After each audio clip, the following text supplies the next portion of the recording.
सो hey guys, स्वागत है आपका लीगल लेक्चर में।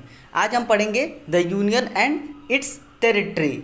We will discuss about 4 articles जो कि इंडियन कॉन्स्टिट्यूशन के आर्टिकल 1 से लेकर 4 तक है।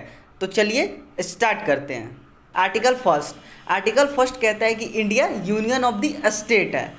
तो यूनियन क्या होता है?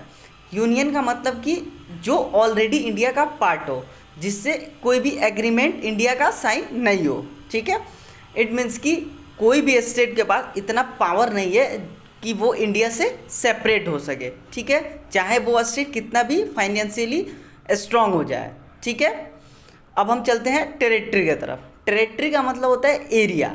ठीक है, territory state plus UTs plus other territory acquire by India.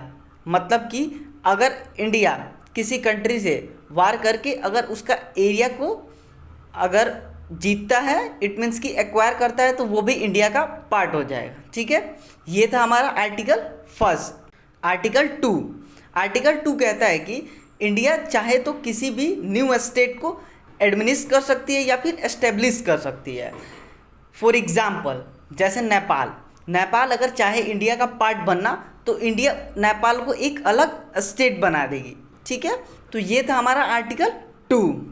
Article three में भी सेपरेशन का बात कर रहा है, सेम आर्टिकल 2 की तरह। आर्टिकल 2 में क्या था कि जो इंडिया का पार्ट नहीं है उसको हम एडमिनिस्ट्रेट या एस्टेब्लिश करेंगे। बट इसमें क्या है कि जो इंडिया का ऑलरेडी पार्ट है, ठीक है, जैसे एक स्टेट, एक यूटी को मिलाकर एक स्टेट बनाना। ठीक है, या फिर 2 स्टेट को मिलाकर एक स्टेट बनाना।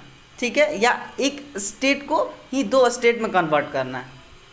बट ये पावर किसके पास है? ये पार्लियामेंट के पास पावर है कि किसी भी स्टेट को वो इंक्रीज या डिक्रीज कर सकता है, या किसी भी एरिया का वो नाम चेंज कर सकता है। ठीक है, इसके लिए भी बिल पास करना होता है और प्रेसिडेंट का इसमें सहमति होना चाहिए।